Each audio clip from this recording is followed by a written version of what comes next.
Good morning students. Apala online education में आपका स्वागत है। मैं लता शर्मा। बच्चों, हम अलंकार पढ़ रहे थे, तो एक बार फिर से जानिए अलंकार की परिभाषा। अलंकार शब्द का अर्थ होता है आभूषण। काव्य की शोभा बढ़ाने वाले तत्वों को, काव्य में चमत्कार उत्पन्न करने वाले धर्म को ही अलंकार कहा जाता है। अब दूसरा नंबर आता है कि अलंकार के प्रकार। अलंकार दो प्रकार के होते हैं। पहला है शब्दालंकार, दूसरा है अर्थालंकार। जिसमें शब्दालंकार हम पढ़ चुके थे और हम पढ़ रहे थे अर्थालंकार। और अर्थालंकार में भी 3 अलंकार हम पढ़ चुके हैं और आज चौथा अलंकार हम पढ़ेंगे, अतिशयोक्ति अलंकार। तो सबसे पहले आप अतिशयोक्ति का अर्थ जानिए। देखिए, अतिशयोक्ति का अर्थ होता है अतिशयता, अर्थात बढ़ा चढ़ा के वर्णन करना। किसी व्यक्ति, वस्तु या पदार्थ का जहाँ पर बढ़ा चढ़ा के वर्णन किया जाता है, बढ़ा चढ़ा के जहाँ पे बखान किया जाता है, वहाँ पर अतिशयोक्ति अलंकार होता है। एक उक्ति है कि जहाँ न पहुँचे रवि वहाँ पहुँचे कवि। तो ये उक्ति इस अलंकार में पूरी तरह चरितार्थ होती है, क्योंकि इस अलंकार में कवि ने लोक सीमा के पार होकर वर्णन किया है। तो देखिए एक बार इस अलंकार की परिभाषा। जहाँ किसी विषय या वस्तु का लोक सीमा से बढ़ा चढ़ाकर वर्णन किया जाए या फिर बखान किया जाए, वहाँ पर अतिशयोक्ति अलंकार होता है। यानी लोक सीमा से हटकर वर्णन कर दिया जाए, जो नहीं है वो भी बता दिया जाए, वहाँ पर अतिशयोक्ति अलंकार होता है। देखिए इसके एग्जाम्पल। पहला हमारा एग्जाम्पल है, पंखुरी लगे गुलाब की परियां गात खरोच। यहाँ पर किसी सुंदर नायिका का वर्णन किया गया है कि किसी नायिका का शरीर इतना सुंदर है कि गुलाब की पंखुड़ियों से ही उसके शरीर पर खरोंच आ जाती है।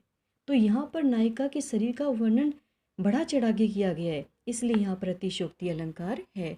अब एक छोटा सा मासूम बच्चा होता है, उसके शरीर पर भी गुलाब की पंखुड़ियों से खरोंच नहीं आ सकती, लेकिन कवि यहाँ पर ये कह रहा है कि एक नायिका के शरीर पे गुलाब की पंखुड़ियों से खरोच आ रही है। तो यहाँ पर अतिशयता है, इसलिए अतिशयोक्ति अलंकार है। दूसरा हमारा एग्जाम्पल है, पड़ी अचानक नदी अपार, घोड़ा कैसे उतरे पार। राणा ने सोचा इस पार, तब तक चेतक था उस पार। यहाँ पर महाराणा प्रताप का हल्दी घाटी का वर्णन किया गया है कि महाराणा प्रताप युद्ध स्थल पे जैसे आगे बढ़ रहे थे तो नदी अचानक बीच में पड़ जाती है। अब घोड़ा उस पार कैसे जाए, नदी को पार करके कैसे जाए। तो राणा ने सोचा इस पार, महाराणा प्रताप ने नदी के इस पार से सोचा कि भाई घोड़ा उस पार कैसे जाए। तब तक चेतक था उस पार, तब तक चेतक नदी को पार कर चुका था। तो यहाँ पर चेतक की अतिशयता बताई गई है कि चेतक की रफ्तार इतनी तेज है कि महाराणा प्रताप ने सोचा नहीं, उससे पहले वो नदी पार कर चुके हैं। तो यहाँ पर भी अतिशयोक्ति अलंकार है। अगला उदाहरण देखिए, इत सर सारंग पे चढ़तू, चढ़ी रागतू रण रागू, उत अरि अंगना अंग ते उतरतु सहज सुहागू। तो इसका अर्थ देख लीजिए पहले कि इत सर सारंग पे चढ़तू। सर का अर्थ होता है बाण और सारंग का अर्थ होता है धनुष। यानी एक वीर प्रतापी राजा अपने धनुष पर, सारंग पे, धनुष पे सर बाण चढ़ाता है। चढ़ी रागतु रणरागु, और युद्ध का राग बजता है। उत अरि अंगना, अरि शत्रु, दुश्मन, अंगना स्त्रियां।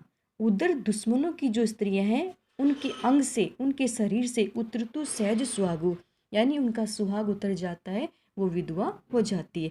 तो इसमें भी अतिशयता है कि एक वीर पराक्रमी राजा ने धनुष पे बाण चढ़ाया, ने युद्ध का राग बजाई है, उस इतने में ही दुश्मनों की स्त्रियों के सुहाग उतर जाते हैं, वो विधवा हो जाती है। तो यहाँ पर भी बढ़ा चढ़ा के वर्णन किया गया, इसलिए यहाँ प्रतिशोक्ति अलंकार है। एक बार फिर से परिभाषा देखिए कि जहाँ पर अतिशयता बताई जाए, जहाँ पर बढ़ा चढ़ा के वर्णन किया जाए, बढ़ा चढ़ा के जहाँ पर बखान किया जाए, वहाँ प्रतिशोक्ति अलंकार होता है।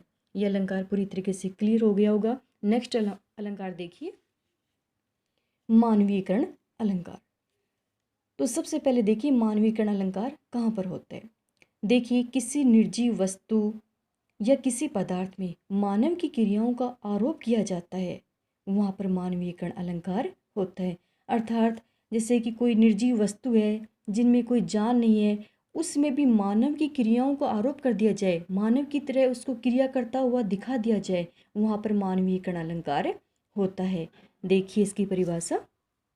जहाँ निर्जीव, निर्जीव जिसमें जान नहीं होती, जहाँ निर्जीव एवं अन्य प्राणी पदार्थों पर मानव सुलभ गुणों और क्रियाओं का आरोप किया जाता है, वहाँ पर मानवीयकरण अलंकार होता है। यानी किसी कोई भी निर्जीव पदार्थ है, जैसे कि कोई पत्थर है, उसको चलता हुआ दिखा दिया जाए, उसको हंसता हुआ दिखा दिया जाए, वहाँ पर मानवीयकरण अलंकार होता है।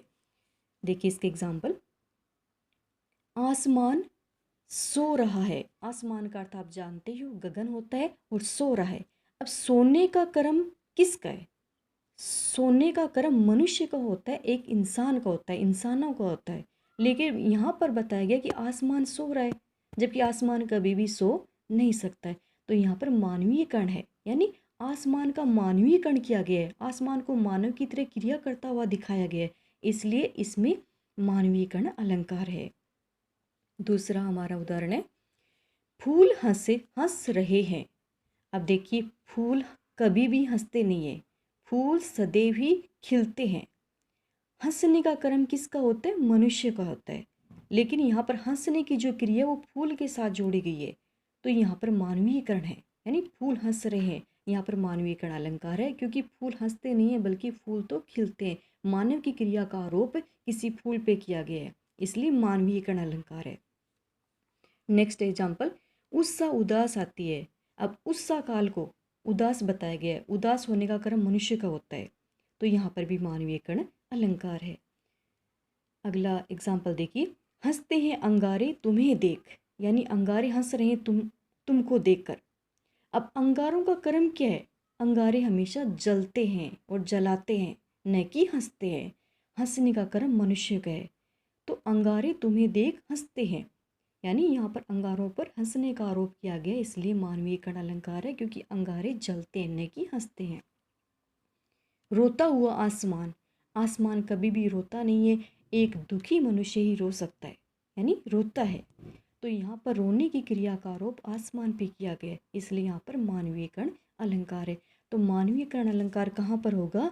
जहाँ पर मनुष्य की क्रिया का आरोप, इंसानों की क्रियाओं का आरोप किसी निर्जीव पदार्थ पे किया जाएगा, निर्जीव वस्तु पे किया जाएगा, वहाँ पर मानवीयकरण अलंकार होता है। तो बच्चों, आज हमारा अलंकार का टॉपिक कंप्लीट हो चुका है। आप इसका अध्ययन कीजिए, अपनी नोटबुक में उतारिए, और एक बात फिर से मैं आपको कह रही हूँ कि आपकी लिखावट सुंदर से सुंदर होनी चाहिए। जितनी सुंदर आपकी लिखावट होगी उतनी अच्छे आपके मार्क्स बनेंगे। तो अपनी लिखावट को आप सुंदर बनाइए, और नेक्स्ट टॉपिक अगली क्लास में। Thank you students.